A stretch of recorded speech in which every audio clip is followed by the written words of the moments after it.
Good morning, students. I welcome all of you for this video lecture. आज आपण चर्चा करणार आहोत युटिलिटी ऑफ टाइम सिरीजबद्दल. युटिलिटी म्हणजे त्याचा उपयोग काय, म्हणजे टाइम सिरीजचा अभ्यास केल्याने त्याचा आपण कोणत्या ठिकाणी उपयोग करू शकतो किंवा त्याचा आपण कशा पद्धतीनं उपयोग करून घेऊ शकतो. They are called uses of time series or utility of time series. The time series analysis is of great importance not only to a businessman or an economist but to people working in various disciplines in natural, social and physical sciences. म्हणजे time series ॲनालिसिसचं हे जे असाधारण महत्त्व आहे ते फक्त उद्योगपती किंवा अर्थशास्त्रज्ञ यांच्यासाठीच नसून वेगवेगळ्या क्षेत्रामध्ये काम करणारे, म्हणजे ते नॅचरल सायन्सेसमध्ये असतील, सोशल सायन्समध्ये असतील किंवा फिजिकल सायन्सेसमध्ये काम करणारे जे वेगवेगळे लोक आहेत, म्हणजे शिक्षक, शास्त्रज्ञ, विद्यार्थी, इतर अभ्यासक, व्यवस्थापक, या सर्वांच्या दृष्टिकोनातून सुद्धा टाईम सिरीज या घटकासाठी, म्हणजे ॲनालिसिस ऑफ टाईम सिरीज या घटकासाठी अनन्यसाधारण महत्त्व आहे.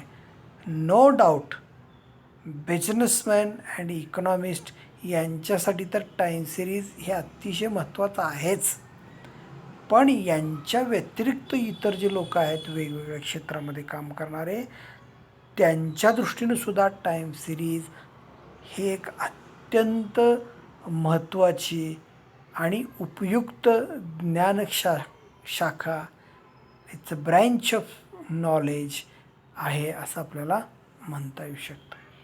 सम of its uses are enumerated below. म्हणजे त्यापैकी काही उपयोग जे आहेत त्याची आपण यादी करायचा प्रयत्न केलेला आहे.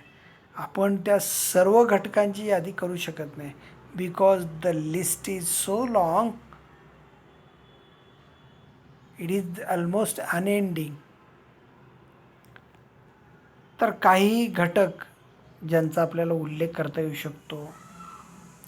It enables us to study the past behaviour, type and nature of variations in the data of the phenomenon under study. म्हणजे टाईम सिरीजचा वापर करून आपल्याला काय करता येऊ शकतं, तर ज्या घटनेचा आपण अभ्यास करतो आहे त्याचा भूतकाळ आपण अभ्यास करू शकतो. म्हणजे भूतकाळामध्ये कोणत्या प्रकारचं आणि कोणत्या स्वरूपाचं व्हेरिएशन त्या डेटामध्ये आहेत त्याचा भूतकाळ आपल्याला थोडक्यात तपासता येऊ शकतो टाईम सिरीजचा अभ्यास करून. The segregation and study of various components is of great importance to a businessman in the planning of future operations and in the formulation of executive and policy decisions. The segregation and study of various components, म्हणजे time सिरीजच्या वेगवेगळ्या घटकांचा अभ्यास करून उद्योग क्षेत्रातले लोक काय करू शकतात, तर त्यांच्या उद्योगांच्या बाबतीमध्ये जी त्यांना कार्यपद्धती अवलंबायची आहे भविष्यामध्ये त्याचं एक नियोजन ते करू शकतात आणि त्याच्यानुसार काय कृती करायची, प्लॅन ऑफ ॲक्शन, आणि त्यासाठी काय धोरणात्मक निर्णय घ्यायचे हे त्याच्यावरून ते ठरवू शकतात.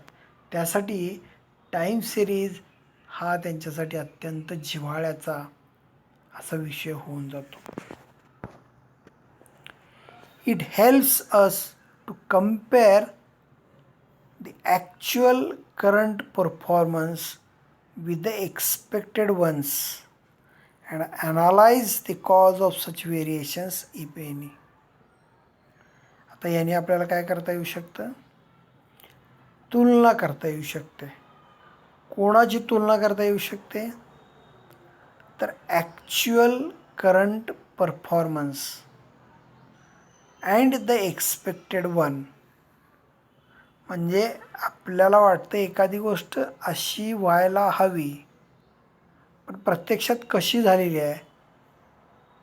ॲक्च्युअल आणि एक्सपेक्टेड याच्यातला फरक. म्हणजे उदाहरणार्थ गेल्या वर्षी गव्हर्मेंट ऑफ इंडियानी,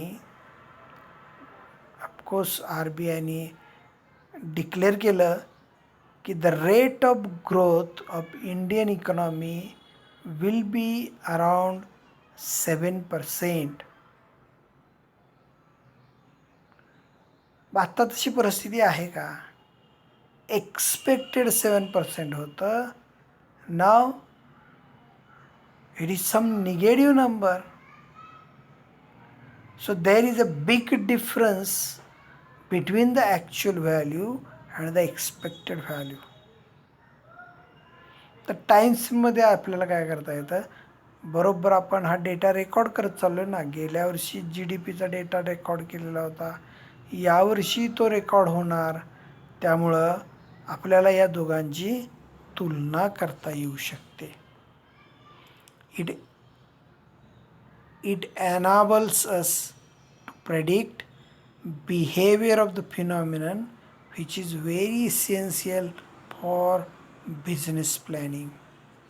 एखादी घटना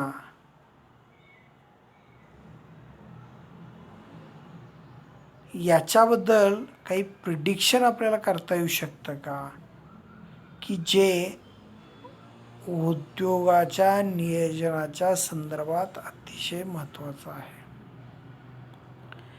it helps us to compare the changes in the values of different phenomena at a different times or places. स्थळ, काळ, वेळेनुसार सगळ्या व्हॅल्यू आपल्याला उपलब्ध असल्याकारणाने आपल्याला ज्या पद्धतीने त्याची तुलना करायची आहे, ज्या पद्धतीने त्याच्यातल्या बदलांची तुलना करायची आहे, त्या पद्धतीने आपण करू शकतो. Because in time series we used to record the values of the variable under study according to the time as well as according to the location. So time series helps us to compare the changes.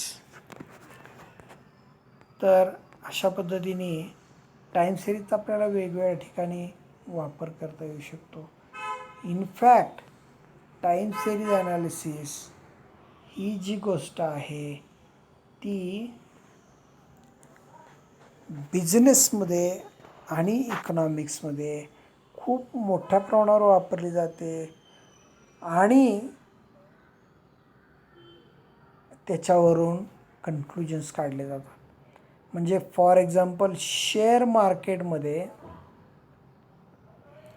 काही adviser कंपन्या तुमच्या लक्षात येतील. These are the investment counselling firms. ते लोक त्यांचं स्वतःचं नाव ठेवतात. They are counsellor for what? The investment.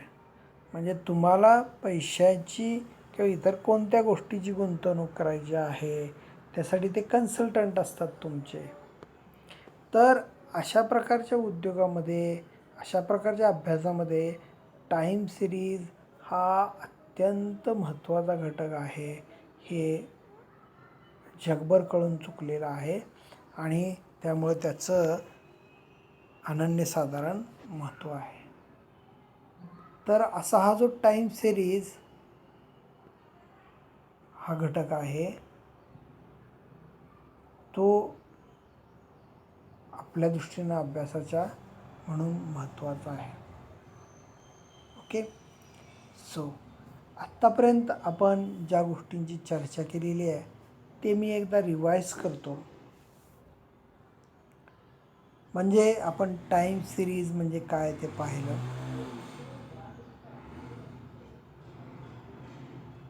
त्यानंतर टाईम सिरीजमध्ये कोणकोणते घटक आहेत त्याची आपण चर्चा केली 1 बाय 1.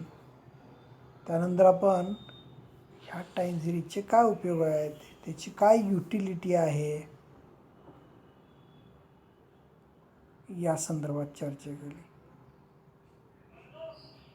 आता इथून पुढं टाईम सिरीजमध्ये आपल्याला काय करायचं आहे, वेगवेगळे जे कॉम्पोनंट्स आहेत त्याचं मेजरमेंट कसं करायचं त्या संदर्भातल्या पद्धती आहेत. पहिला कॉम्पोनंट आहे सेक्युलर ट्रेंड, किंवा त्याला सिम्पली आपण ट्रेंड असं म्हणतोय. तर हा जर ट्रेंड टाईम सिरीजमध्ये असेल तर तो किती आहे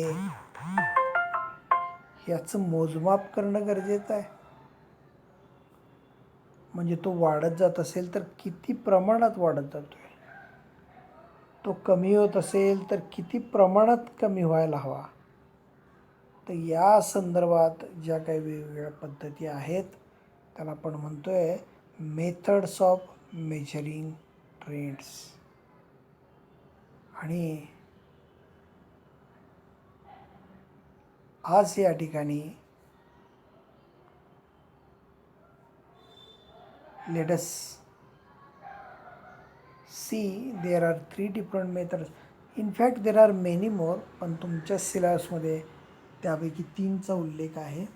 method of semi averages, method of moving averages आणि मेथड ऑफ लिस्ट स्क्वेअर्स. तर या 3 ज्या मेथड आहेत त्यांचा आपल्याला अभ्यास करायचा आहे. म्हणजे काय तर सेमी ॲव्हरेज पद्धत म्हणजे काय आणि हे कशा पद्धतीने कॅल्क्युलेट करायचं. त्यानंतर मुव्हिंग ॲव्हरेज म्हणजे काय आणि लिस्ट स्क्वेअर म्हणजे काय, त्याच्यावरचे एक्झाम्पल्स आपण सॉल्व करून ती गोष्ट आपण समजून घेणार आहोत. तर आज या ठिकाणी आपण इथंच थांबूया. In the next week will start with methods of measuring trends. Okay, so thank you for listening this lecture. See you again.